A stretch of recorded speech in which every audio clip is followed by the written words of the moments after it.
ஓர்காலை புகுத கட்டாகன கண்டேன் தொழினான் இந்திரன் உள்ளிட்ட தேவர் கூடாமெல்லாம் வந்திருந்தென்னை மகள் பெதி மந்திரித்து மந்திர கொடியுடுத்தி மணமாலை அந்தரே துடகன கண்டேன் தொழினான்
போட முன்னாடி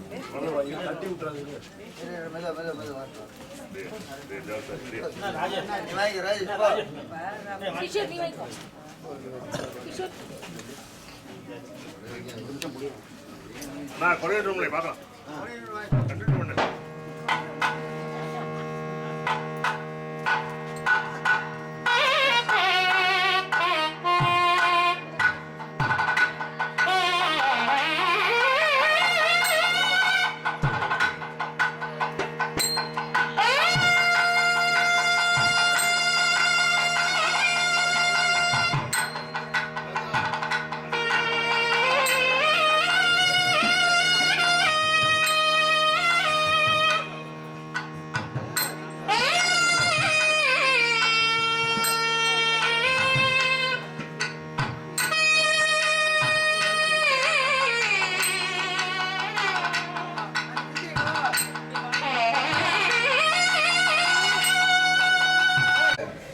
ஆச்சரியமா நடக்கிறது இந்த உற்சவம்.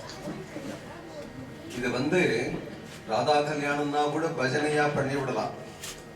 கோதா கல்யாணம் பஜனையா பண்ணா கோதைக்கு திருப்திப்படாது.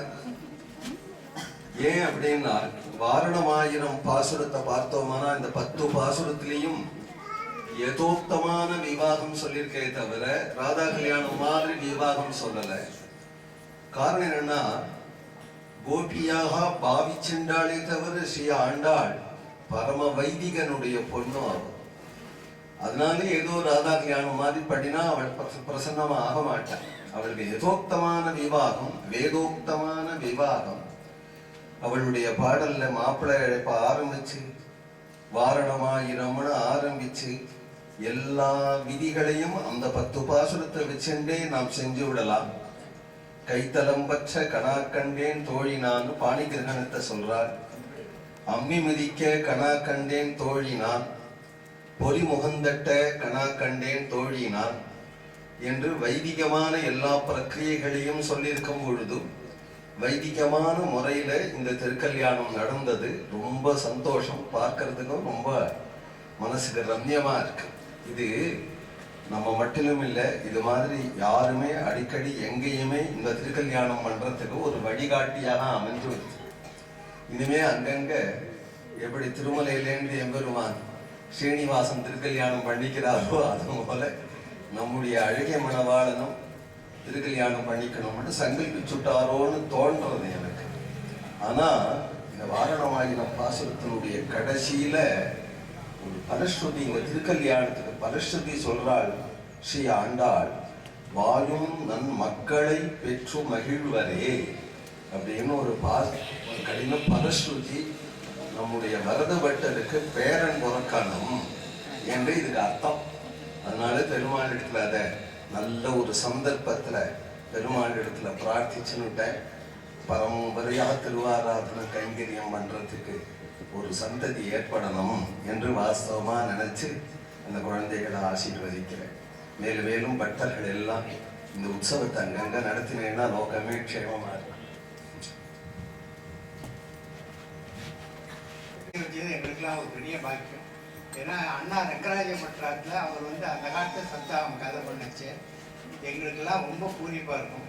எங்களை ஒரு இதுவாக மதித்து இந்த இடத்துல எங்களுக்கு கௌரவிச்சதுக்கு அண்ணாக்கும் மண்ணிக்கும் கிருதிக்கும் சொல்லிட்டு